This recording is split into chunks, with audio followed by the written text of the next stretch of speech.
over a decade, one man defined Apple's rise to the top of the global tech industry. Under Tim Cook, Apple transformed into a nearly $4 trillion powerhouse, the most valuable company in the world. But now, Apple is preparing for one of the most important transitions in its history. On September 1st, 2026, a new CEO takes charge, and his name is John Ternus.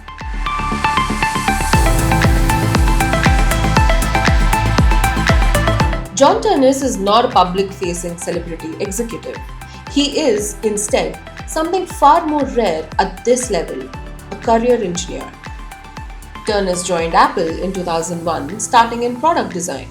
Over the next 25 years, he quietly rose through the ranks, eventually becoming Apple's Senior Vice President of Hardware Engineering.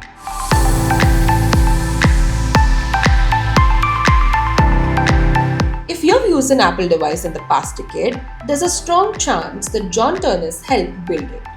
He has overseen engineering across the iPhone, the Mac, the iPad, AirPods, and Apple's custom silicon chips. His influence is embedded across Apple's entire product ecosystem.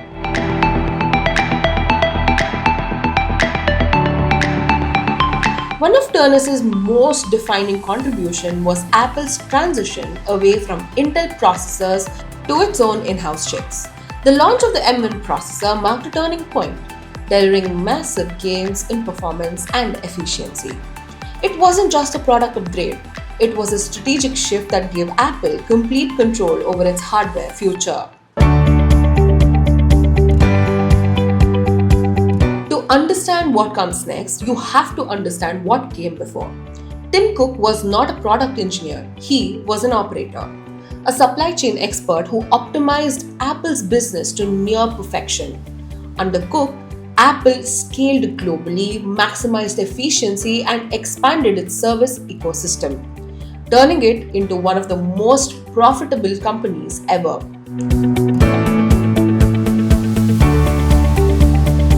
The shift from Tim Cook to John Ternus is more than a leadership change.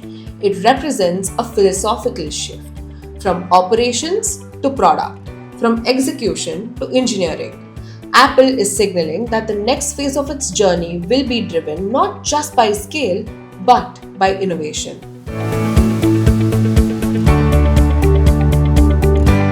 And timing is critical. The tech industry is entering the age of artificial intelligence.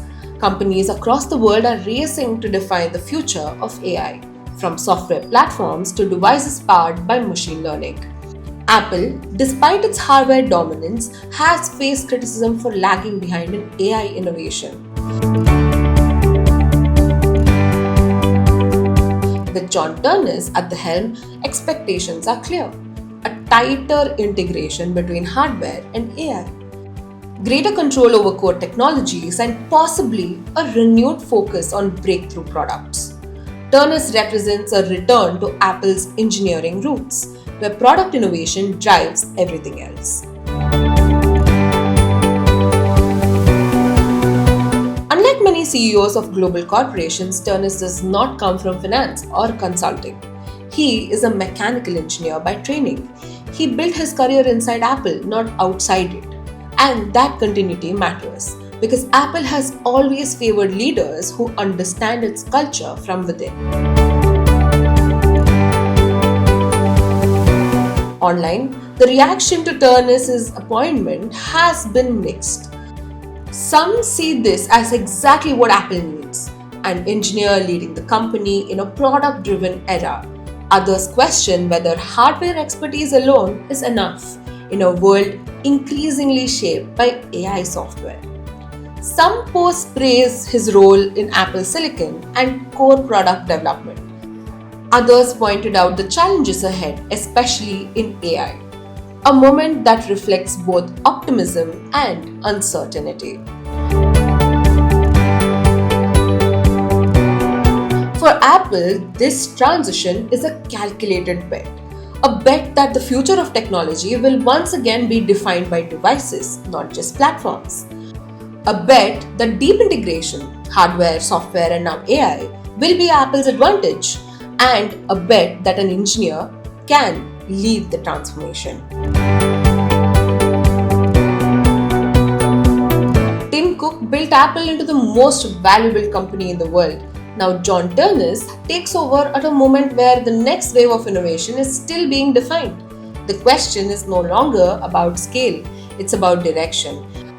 And for the first time in years, Apple's future may be shaped not by how efficiently it operates, but by what it builds next.